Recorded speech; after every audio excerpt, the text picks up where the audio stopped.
Hello and welcome to the Mastermind, Body, and Spirit Show. I'm your host, Matt Belair. As you know, we are facing extreme censorship alongside many other truth seekers out there. If you want to support this show, please go over to mattbelair.com, sign up for the email list, become a member for exclusive and censorship free content by donation or for free. And most importantly, consider doing three kind acts today wherever you are in the world. Today's guest holds a degree of Doctor of Naturopathic Medicine and a Bachelor of Science in Agricultural Biotechnology. She has an interest in botanical medicine, self educating on the topic many years before attaining her formal medical training. She also sought answers via the energetic healing arts and became a registered Reiki practitioner and teacher, among other modalities. She is the author of Healing with DMSO, a science backed guide that will help you understand how DMSO works, why it works, and the many ways you can harness its power to heal your aches, pains, and other ailments, all in an easy to read and friendly way. She owns and operates Yum Naturals Emporium in Ontario. Welcome to the show, Dr. Amandha Vollmer. Hi, Matt. Thanks for having me. It's I'm a pleasure. I'm so excited to do this show. It's amazing to see the badasses come out of the woodwork so quickly. You know, I was talking to Mike Winner, and he said you gotta interview your fellow Canadian Amanda. And I looked at your work, and I'm just really impressed because you're speaking out. You really know what you're talking about, but you're also able to go outside your field and do quality research and say, look, this is what I found. This makes a lot of sense, but this also is a piece of the puzzle. You know what I mean? We need to be looking at all the elements here, and I think you're doing that and actually speaking out, which is important. I think a lot of people are very nervous to share what they're finding because of how violent and aggressive it's getting out there. So I'm just grateful for you and your work and what you're doing, and for the audience, just to become familiar with you, why don't you share a little bit about your background and your expertise and what you're doing in the world? Sure. Thank you. Well, I actually don't use the title doctor because even though I have the doctorate, I've got the training, I have a unique path. And one of the paths that led me to where I am now is about natural law, commercial law, the law of the land, and really understanding that what true freedom is. And one of the problems is with licensing bodies because the way that they have owned all the doctors, all of the individuals who have a skill set, the industries basically have taken and coerced those who hold a lot of knowledge, who have done training, so that they follow the political agenda. And I have no in any of these agendas, and I'm not going to continue alongside of them, and that includes licensing by the boards.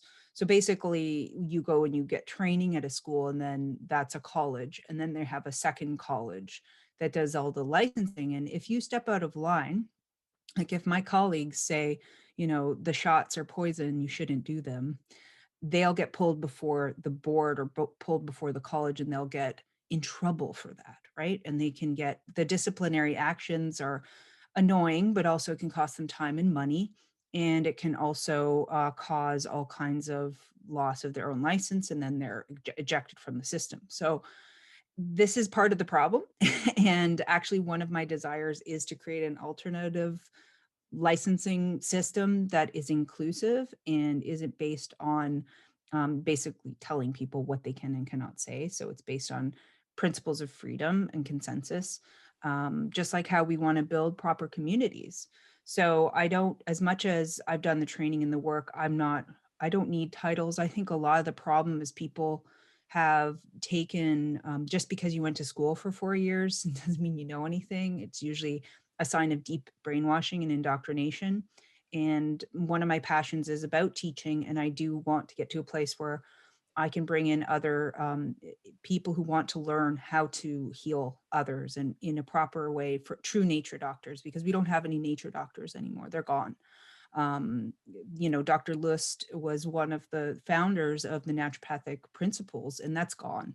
we don't have true nature doctors anymore. The naturopaths are gone, pulled into the medical cult, and they're ruined. I get people coming into my office saying they were going to naturopaths and they didn't help them.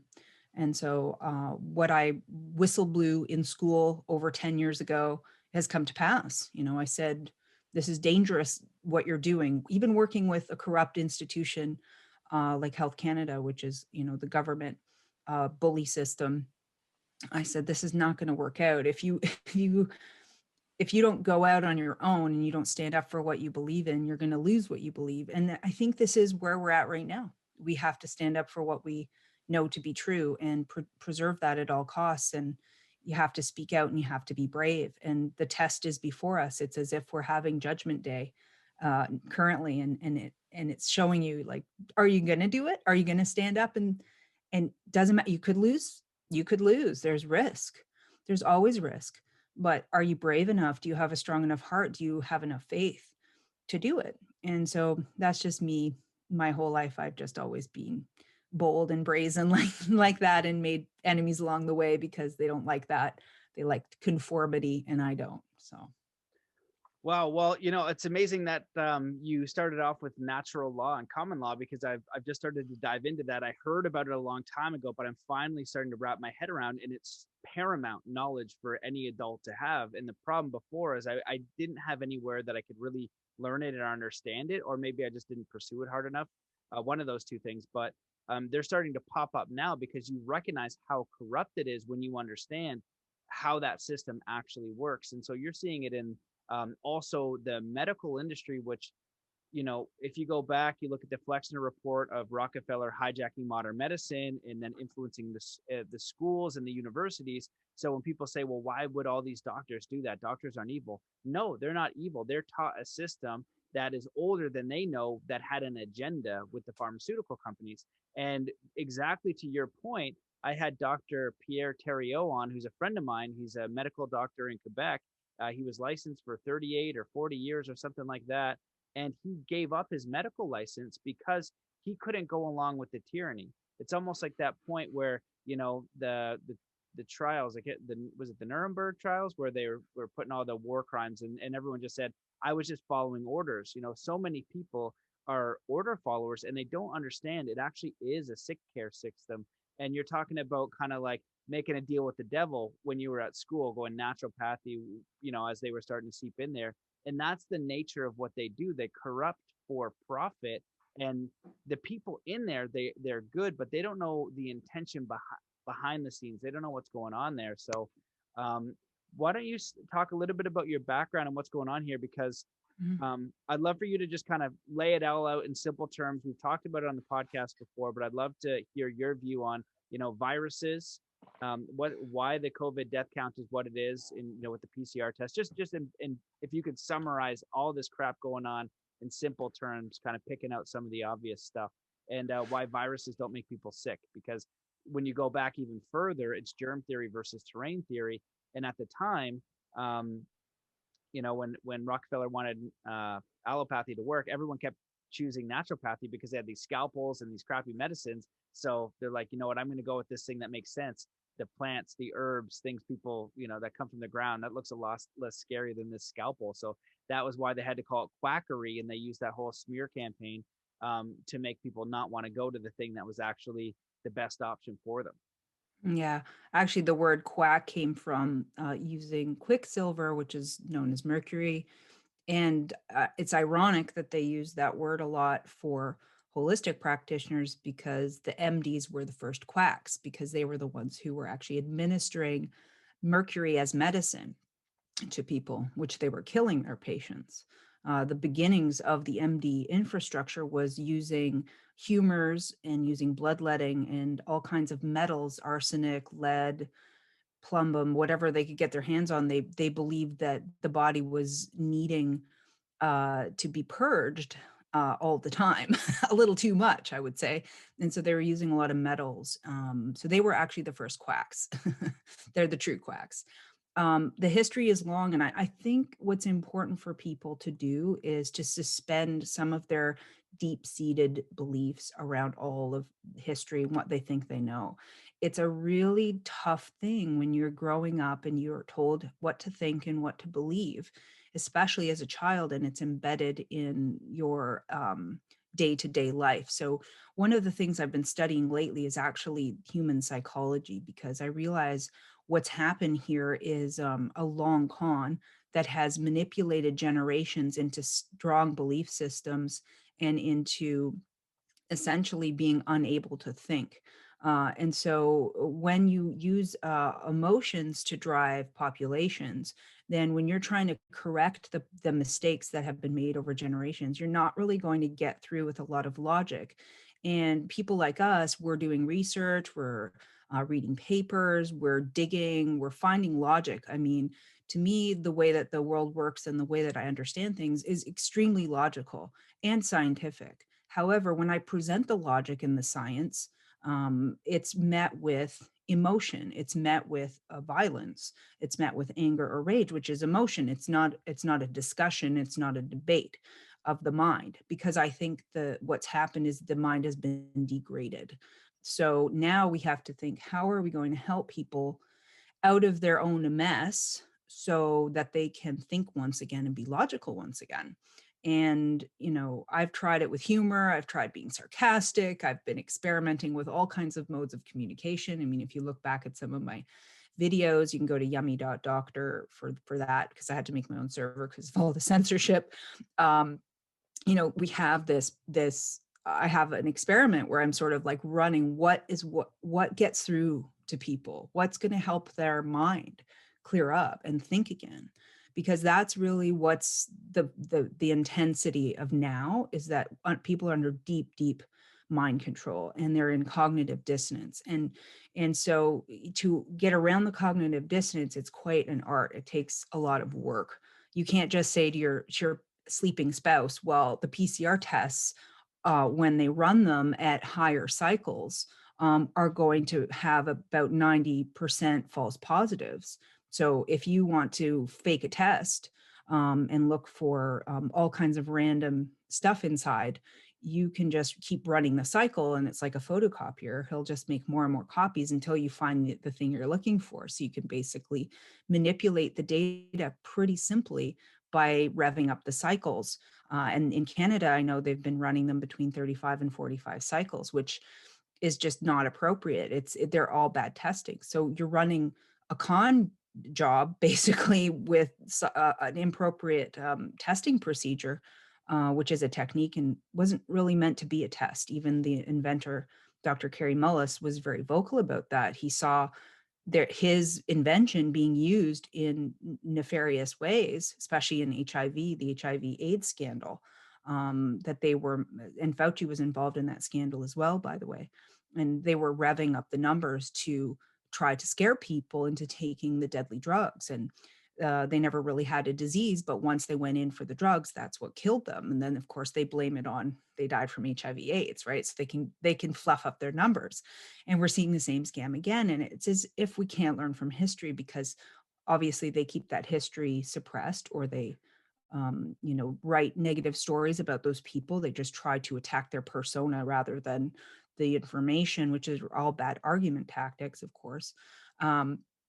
And we have a mess. They make confusion. So people don't know what they're thinking anymore. They don't know what to believe. And then they just give up trying. So there's a lot of psychological technique that has happened through the television. We know they have nervous system rewiring, hypnosis techniques that they do. And most people you always have, you walk into the family room and it's like an ode to the TV. It's like, it's on the mantle, or it's the centerpiece of the room, right? And it's like, oh, we bow to the almighty television. So people have given away their minds to programming. I mean, it is even called that. So there's a lot to unpack, is why I'm prefacing this, because it's not always easy when you're faced with information that goes against your cognitive dissonance. If your ego is in the forefront, so a lot of these doctors and nurses and all these people doing, TikTok dances that, in their non-busy hospitals, um, they think they're like doing something or they're helping in some way. They might believe that, or they might think that because they're in some sort of institution that they're special, that, they didn't get their mummy's or daddy's love. So they're looking for it in their herd, in their group. But they're all running on ego drives and on subconscious cues. They're not actually conscious people. So really what I see currently is you're either coming into conscious awareness, which is the awakening, where you bring your subconscious into the light and you process it and you're aware of yourself, or you're asleep and you're not aware of your conscious cues and you're letting your ego make drama in your life and cause chaos. And then therefore you cannot see. And if you're using your mouth as a trash compactor, then you're definitely not going to be able to be clear to see what's right in front of you. And we know we have a pineal gland, we have sensitive tissues that can become calcified when taking in certain products like fluoride, for example. Or we're inflamed chronically. We can have all kinds of scar tissue formation around these glands. How are you supposed to, what do you think you're seeing with your eyes? I mean, what is this? I mean, if you think about a fly, how they see, think about a spider with 8 eyes, how they see, right? Even think about cats that can only see in black and white. What's their reality like compared to how you think you're seeing your reality? So is the reality just one reality, or is it really your perception on what you're seeing? I mean, we only see a certain amount of the frequencies, right? But other creatures can see greater frequencies. So what would that look like to them? And why do we assume we're smarter? Why do we assume we're somehow more important than everything else going on? Like, there's so much to unpack. And I think we're at a crossroads right now where it's like, have you done enough work on yourself to awaken and to take the path of least resistance? Or are you still running in your ego cycles and you can't make any kind of self-determining empowerment decision of your own volition? You have to be a follower. And if you're going to be a follower of that particular system that is presenting itself to you, then prepare for whatever they're going to offer you, which is not a pretty picture. And, we know, we know that their Agenda 2030 and 21, or whatever you want to call it, is a very specific plan and is not hard to find online. And if you have eyes to see, you can realize when they say peace, they don't mean peace. And when they say environment, they don't mean environment. When they use double speak and they have their own definitions of what you think they're presenting to you, because evil doesn't just come out and say, hey, we're evil, want to join us? No, they go, hey, we're love and light, and we really care, and we care about the environment, we care about the plight of animals, and we really want to, we care for you, and we want to make sure you're healthy, and we want to, that's how they present. And if you can't realize that it's just a fake front, then you get pulled in. But if you're clear, you can see when somebody's trying to swindle you. I mean, so that's my preface. I know that was kind of a long preface, but I'm starting to realize some things that I can go and I can list off all the facts, all the evidence, I have all the science, and I've done that before. But that's not what really is going to help people at this point understand what's to them. You know what I mean? Generationally speaking, you have to unpack all the manipulation first that's happened. And so I want to tell or help people understand that if they can just do some cleaning up of their bodies, that's better than even doing the reading and the studying and the whatever at this juncture. So if you're not meditating, if you're not detoxing, if you're not changing your diet, if you're not getting fresh air, if you're not getting sunlight, if you're not drinking proper water, if you're not avoiding poisons, then, that's where you need to start. That's like step one, because you're not going to have your filter corrected, right? And then you can start to, okay, I'm ready for the inputs of that information now. And that will make sense to me and it won't waste my time, because time is, even though it's an illusion in a lot of ways, it's short in this body. So you don't want to be wasting time reading and trying to figure something out when you're not clear enough, because as we get closer to essence, you can pick it up like that. You'll get knowledge immediately. I'll get knowledge flashes immediately, and it's not a thought process. It's just a knowing. So it's better if you actually clean up your system and then open yourself to knowing than try to study, books and books and books and try to do that. That's the long way around, which probably you've done. I've done the long way around, but here we are and we don't have the time for that. So the best step is that first thing.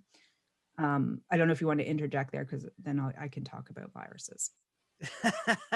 Well, yeah, I loved all that, and I completely agree. My interest was all about the psychological operations, because I was interested in human potential, and so that went into consciousness and hypnosis. And then I learned, it's like, oh, there's a good hypnosis, and I was like, oh no, there's bad hypnosis, like propaganda and things like that. And they've been studying this stuff for years and years to master it. Edward Bernays and The Century of Self is a great documentary. And so they've been studying this, but they've also studied group mentality to a level of mastery of how we operate, that the average human, they're working their job, they don't have the time to go down all these rabbit holes. And as you're saying here, um, well, for you to kind of go into all these different things like germ theory, terrain theory, start to understand the science, and then feel solid, right? Because I know people kind of go into it, and I'll have some friends and they'll talk to me and they're like, oh, what about this and that? And I have the answers because I study and research all day, right? But in them trying to make a confident decision, you want to stand in knowingness. Like, are you going to vaccinate your child or not? Are you going to get this COVID vaccine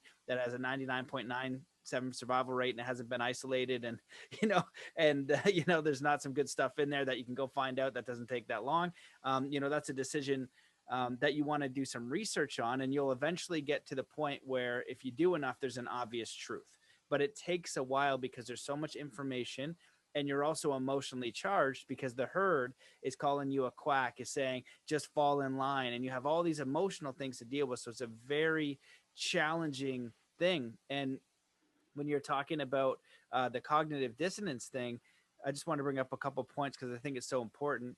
Yuri Bezmenov, who is a former ex-KGB psychological operations guy. I don't know if you've seen him speak before, but it's a really great chat, and I recommend people check that out. He basically says at one part of the interview that once the indoctrination takes place and they do the long play, they're not ready. They don't pull the trigger until they've done a whole generation from kindergarten all the way through to the universities.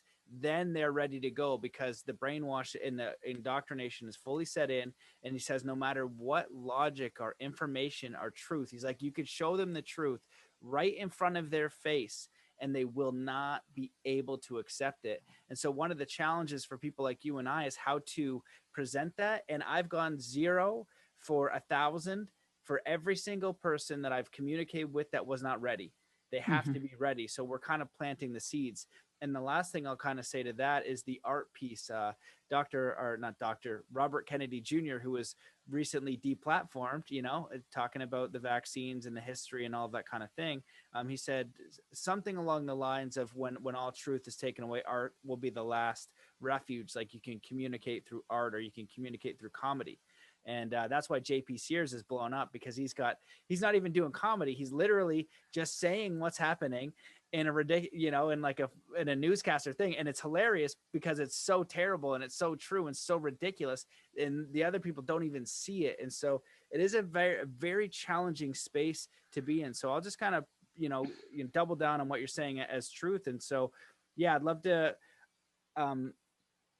for you to comment on that. But I think the solutions piece is so important, like you said, about coming back to clean food, clean water. And maybe you can give us a little bit of protocol for that, because even I've had some guests on and I don't think I'm the greatest at it. I got some better food. I think I eat okay, but I don't eat fantastic. I wish it could just be like all garden, grown food, because they got the pesticides and there's always like a friggin' trap somewhere, And so I agree with that. Taking care of your body, disconnecting from the news, connecting with source, because then the truth, if you didn't know any of this stuff and you spent 10 days out in the forest, right, and you did a 10-day fast and just had water, when you came out, you'd be like, oh my God, that is nonsense. That's the truth. Your body would know, because you have a natural intelligence, a natural guidance system, and all they're doing is clouding and confusing and manipulating it. So you're confused, but you come back to, what you're capable of, and it'll be clear as day. Yeah, they're doing the same technique over and over again. This is what's really fascinating is once you get clear, you start to see patterns, you start to see the cyclical nature of not only how life works, but how they're playing us. They're actually really redundant. They do the same thing over and over again. They do the same con over and over again. And you can't really see it when you're in it. You need to get objectivity. So that's a great idea, to just go and turn it off and just pretend it didn't exist, and you came into it. It's like, you know, all of the made for TV, not made for TV movies, but what's it called, like they're not documentaries, made for TV, what the heck is it Series, called? like the mini series? Well, you know, where they're following people in their houses, and like they're following people who are living in a house, like they're just, I'm blanking on the name. It's a It's essentially, specific series. you know, it's like what I'm saying is how they've blended TV with reality TV. Oh, Okay. yeah. That's what I was trying to say.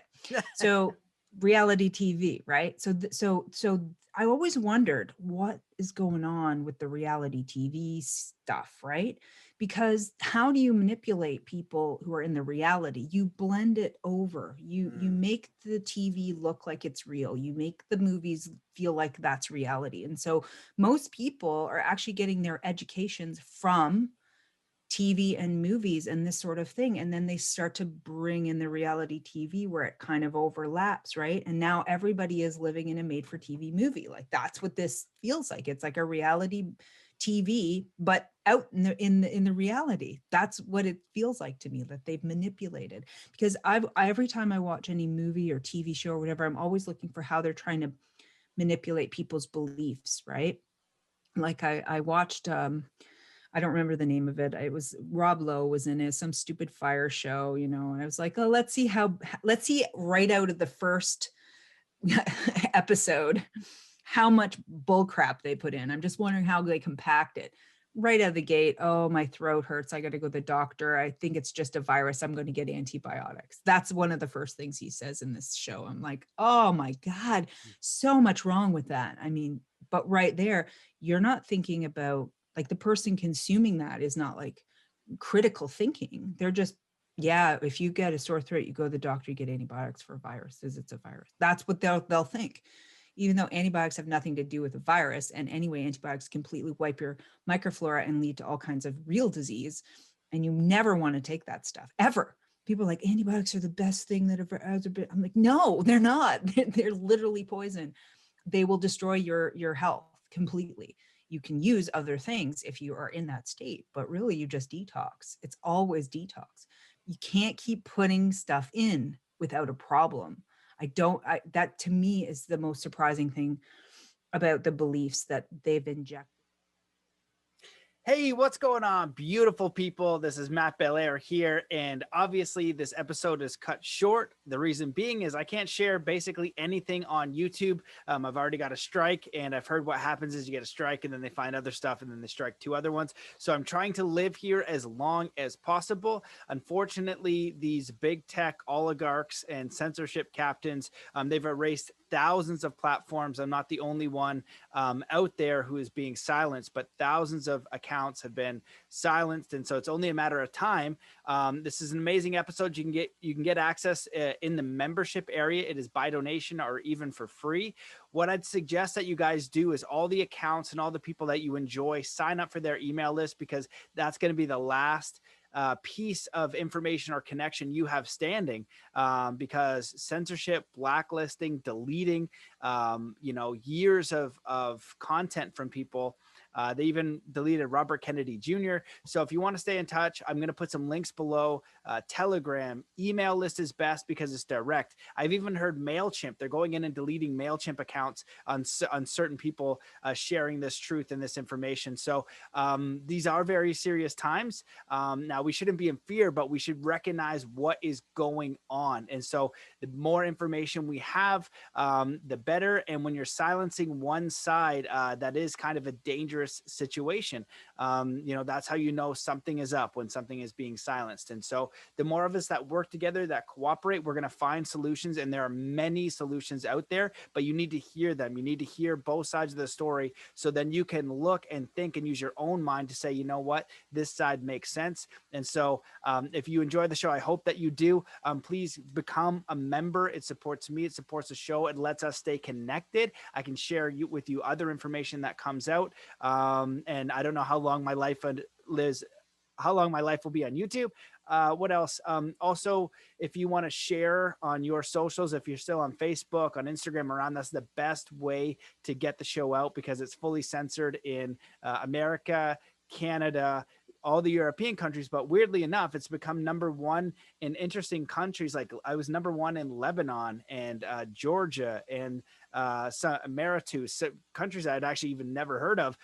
So it's very fascinating that they're still getting out there. But if you do enjoy the content, please share with your friends in a message and all these other different things, because this is a serious thing. So many of my friends and my colleagues have been deleted and blacklisted. So if you want the full episode of this, it's an amazing show. Become a member. It's for by donation or free. Even if you can toss in $1 a month, if just a fraction of people do that, it really helps. And that's it. So thank you guys so much for watching. I'm wishing you all of the best. I hope that wherever you are in the world, you're doing amazing. I very much appreciate you and your support. And like I said, I just wish you all of the best. We are going to get through this together. But the more of us that open our eyes, that understand, it's just like martial arts, what I've been telling people.